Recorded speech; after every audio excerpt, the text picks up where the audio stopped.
12.8 seconds into lap 7 of the San Marino Grand Prix in 1994, the Brazilian Formula One racing driver Ayrton Senna crashed and died. One of the world's greatest racing drivers, Ayrton Senna, has died. A corrida que entra para a história da Fórmula 1 como sinônimo de pesadelo. It was too late for doctors to do anything to save him. Tonight the world... The racing world was stunned. Why did Senna, a triple world champion, suddenly veer off the road? This program uses the car's own computer data to solve that mystery, analyzing moment by moment the 12.8 seconds that changed motorsport forever.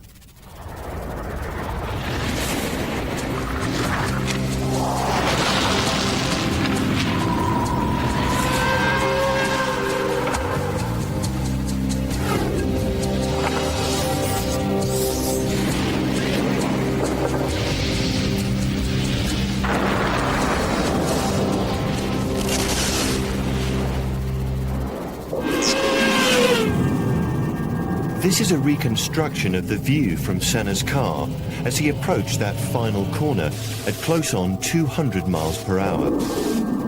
But to understand what went wrong, we have to wind back the clock and start at the beginning of lap 7, the last lap of Ayrton Senna's brief but brilliant life.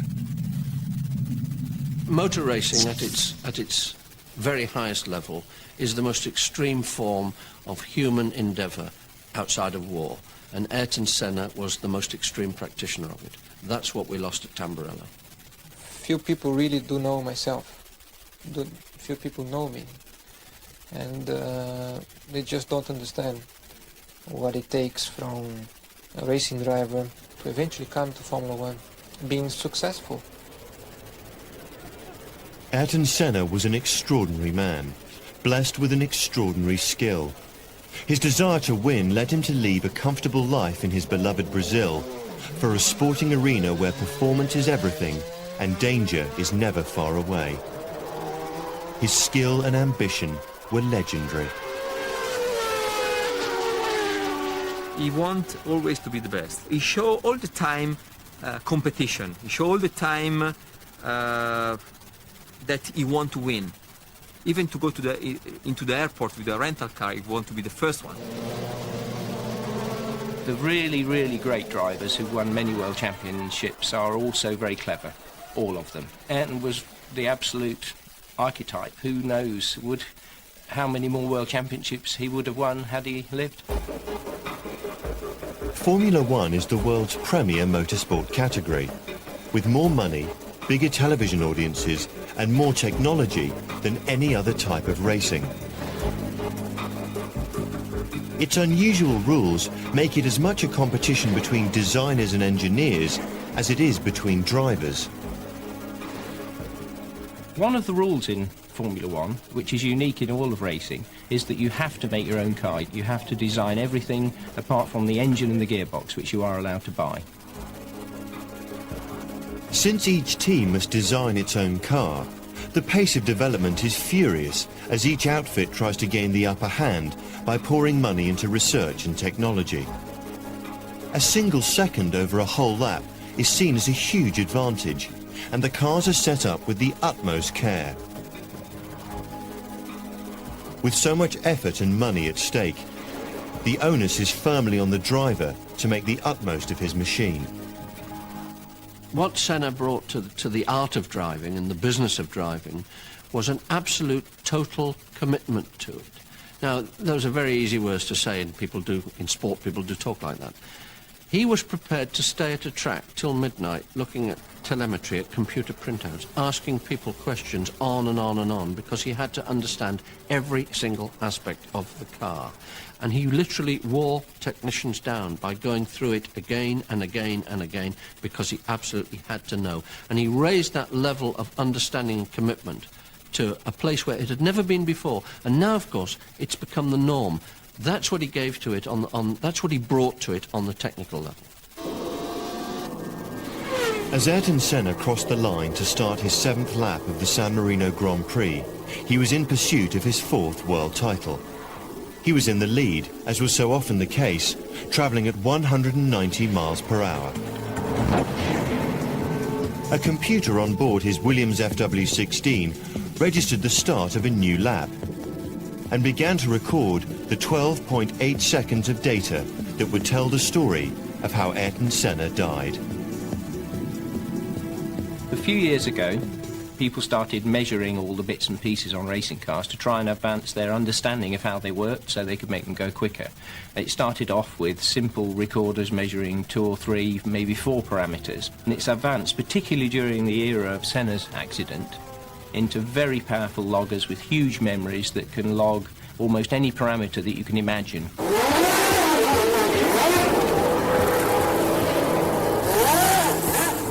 Even though data recording was developed to make the cars faster, it can also provide vital information as to the cause of an accident, in much the same way as an aircraft's black box.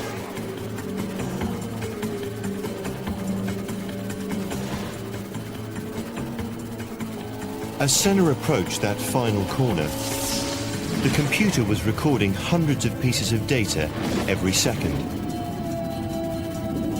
At 9.1 seconds into lap 7, Senna's foot was flat to the floor, shown as over 100%. He had a point to prove. Senna was facing a very real crisis. He'd gone to the Williams team because, in theory, it was the best car and it would give him the 4th World Championship. But thus far that season, he hadn't scored any points at all. The car had proved very difficult. And far from winning all the races, which people said he might do, he hadn't actually been near finishing a race. So there were all the pressures, different pressures, came to bear on him. He had to deliver at Imola. Imola in northern Italy is one of the fastest tracks in Formula One. It was the scene for the 3rd race in the championship that year. At the end of the straight lay a sweeping curve, a corner with a reputation and an enigmatic name, Tamburello. There is a certain mystery over the corner called Tamburello. It was a very, very fast corner, flat-out corner, with just a little bit of grass, a little bit of road, and then a wall. So every single driver knew that, in theory, you could go around it safely forever and a day, but if something went wrong, you were in a lot of trouble with not much space to get out of it. One of the consequences of the accident was to bring about the redesign of racing circuits the world over. Tamburello became a left-right chicane, forcing the drivers to slow down.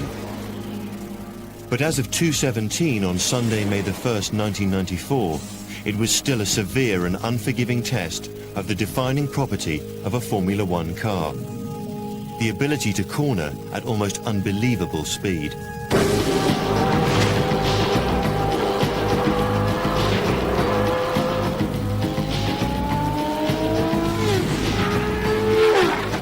This staggering performance is quite literally conjured out of thin air, because a modern F1 car's design is dominated by aerodynamics. As strange as it may seem, a machine such as this is not so much a car, but an aeroplane flying upside down, very, very close to the ground. The simplest aerodynamic device is a wing. On an aeroplane, the wing's mounted this way round, and the air has to go further around the top surface than the bottom surface, so the air going over the top has to go faster than the air going underneath. Faster air has a lower pressure, so it produces lift. Daniel Bernoulli, a Dutch mathematician, established in the 18th century that the faster air travels, the lower its pressure. This is the fundamental principle behind both how aeroplanes fly and how Formula One cars stay on the track. On a racing car, we take the wing and put it the other way up, so it produces a force in the downward direction, downforce. Downforce is the holy grail for modern race car designers, because it pushes the car, and therefore the tyres, into the track, increasing their grip by as much as a factor of 4.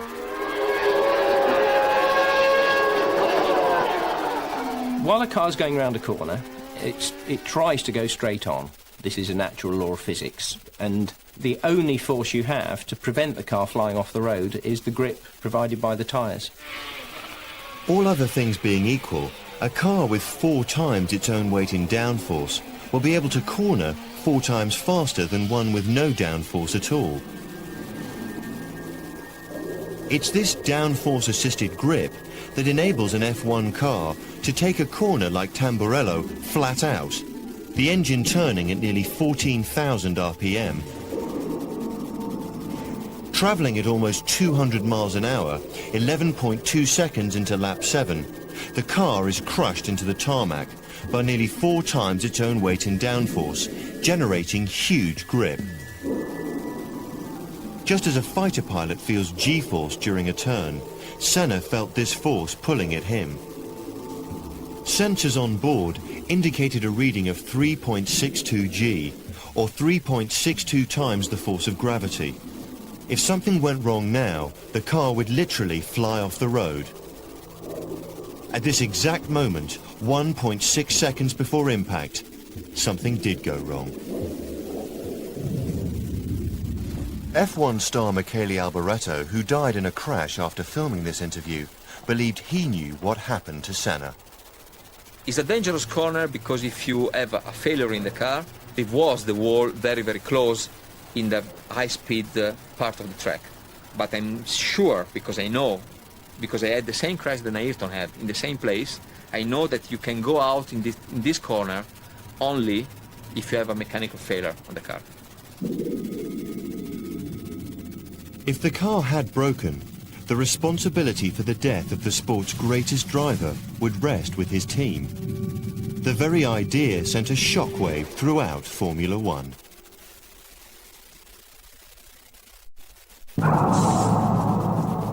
When Ayrton Senna was killed in 1994 at the San Marino Grand Prix in northern Italy, the multi-million-pound sport would never be the same again. This would be a defining moment in motorsport. A defining moment in terms of safety. Before the crash, it had always been acknowledged that Formula One was a risky business. Danger was part of the sport's glamour. But the loss of its #1 superstar changed everything. The impact sent a shockwave back. It sent a shockwave back to every single person within Formula One, but a shockwave back to the teams themselves, because if something could fail on a car with those consequences, they all desperately wanted to know what it was so that they'd make sure it didn't happen to them. You just can't have people dying against walls. What happened 1.6 seconds before impact? Why did the best driver in the world crash with such horrifying suddenness? Because the crash happened in Italy, where the law demands that any unnatural death be investigated, a trial was called. Mauro Foghieri was one of the expert investigators. In my opinion, the crash was caused by the decision of Senna that something was strange in his driving wheel, because the driving wheel was moving too much. Senna's Williams FW16 was carrying a miniature camera located here, just behind and to the left of the driver's head. It was able to see ahead of the car and some detail within it, notably this, a small bright yellow button mounted on the steering wheel. As the wheel turns, the button turns with it, allowing a computer to accurately plot every movement of the steering wheel. This button appeared to move in a very unexpected way, just as Senna lost control. On the approach to Tamburello, he turned to the left, aiming the car at the apex of the bend, taking the fastest line through the corner. This reconstruction shows the wheel moves quite significantly, not only about its center point as normal, but vertically as well. It was this movement that led to the theory that the steering column had broken. So he realized that something strange was on, and so he decided to stop the car. If you are all in your driving in your car and you feel that your driving wheel is moving, what you believe that something is broken. And what you do, you stop the car. Of course, he was stopping a car from 320 kilometers per hour. That was a different question. The steering column was made in the most part of 22mm steel tube, but had been modified at the driver's request to make it longer. An extra section of 18mm tube was grafted in and welded at both ends. In the wreckage of Senna's car, the column was found to have broken. But did it break causing the accident, or was it broken by the accident? The answer lay in the computer on board the Williams FW16. Senna's car had power steering. Because it had power steering, one of the things that they were measuring on the car was the twisting force that he was applying to the steering column. Because they were measuring that at all times, right up to impact, you can look at the information off the car from the black box and see that up to the moment of impact, it wasn't broken. This is the data from the last 1.4 seconds before impact. The figures in green refer to the amount of twisting force that the column was experiencing. Had the column been broken, it would be impossible to apply a twisting force to it. So this final figure of -7.18 proves that the column was intact. So why did Senna's wheel appear to move up and down inside the car? Well, it was designed that way.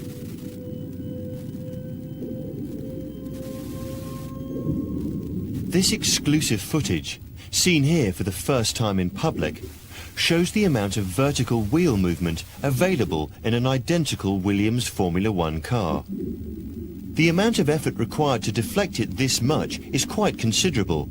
But remember, the driver is being subjected to G-forces in excess of 3 times the force of gravity. And with nothing save the wheel to take the weight of the driver's arms, the design allowed for this much movement. So if the steering column didn't break, what else could have caused Senna's accident? The cruel irony is that in the relentless search for cornering performance through aerodynamics, the cars had become dangerously unstable. With the regulations that were in practice at the time of Ayrton's crash, the car had to run very, very close to the ground.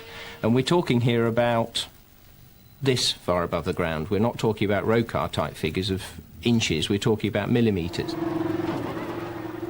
The reason that this distance, called the ride height, was so tiny was due once again to the basic physical principle that fast air creates low pressure.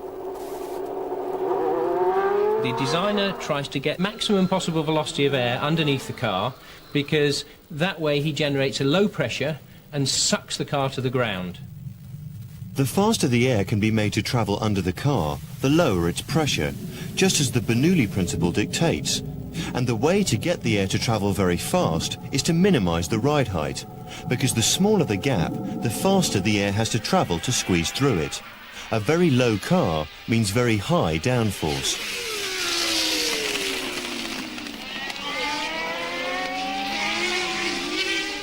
The problem comes as the car gets lower and lower and lower, the velocity gets higher and higher, you get more and more downforce. Eventually, if it touches the ground, the airflow stops. You get a sudden loss of downforce, sudden loss of grip, which gives the driver a big problem in the middle of the corner. The key to a good lap time was, in Senna's era, a technical balancing act.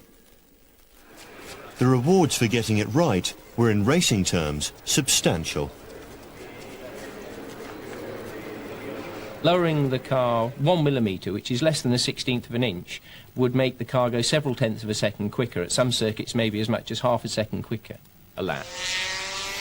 So all competitive teams would be running their car absolutely on the limit of as low as they possibly could. If anything unexpected should happen to reduce the ride height to below the critical setting, trouble would be in store for the driver. At exactly 11.0 seconds into Senna's 7th lap, something had reduced the ride height of the Williams. Television viewers saw an explosion of sparks, indicating that the car was indeed touching the ground in the middle of one of the fastest corners in the whole of Formula One. What was it that was causing Senna's car to scrape along the ground that day in 1994? In the case of Senna's accident, there was a bad incident at the start. So it was decided to start the race behind the safety car. Now, the safety car is just a road car driven at reasonable speed, but way below anything that a racing car would ever do. The race at Imola was only the second time a safety car had been used on a dry track in Formula One, and it played havoc with the cars crawling round behind it. The tyres cooled down from their normal hot racing temperatures, causing them to contract, and it was this that caused the drop in the oh-so-critical ride height. It would normally be just skating, just touching the ground in those places, on those bumps. Well, of course, with the tyre pressures down by maybe 25%, the movement in the tyre was maybe up by 4 or 5 millimetres. And when the skid, which is metallic, hits the ground, rather than having a huge grip that sticky racing rubber has, and is being pointed in the correct direction by the driver, you have it's just like a ski. So, not only had a large amount of downforce been removed from the car by denying the airflow underneath it, the car was also resting, for this split second only, on the metal skids beneath it. The car was suddenly unable to generate the grip it needed to get round the corner. At 11.2 seconds, the back of the car stepped out. With lightning reactions, Ayrton Senna steered into the slide a tenth of a second later. The front of the car gripped and turned it to the right.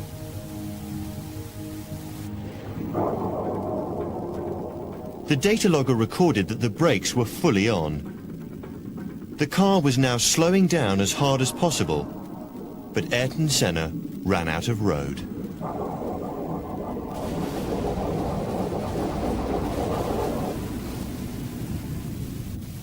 When all said and done, the really tragic thing about Ayrton's crash was that if it wasn't for one little thing, he would have been able to jump out of the car and walk back to his spare for the restart.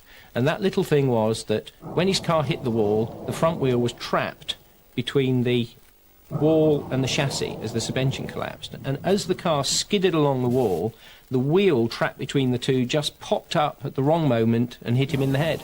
If it wasn't for that, he would have been uninjured. Senna died just over 4 hours later in hospital. On his return to his native Brazil, he was given a burial in keeping with his status as a national hero. Millions of fans flocked to pay their respects, and his country declared 3 days of official mourning. The lessons learned from his accident changed the sport forever, and without a doubt has saved many a life since. It is perhaps a fitting legacy to a great man.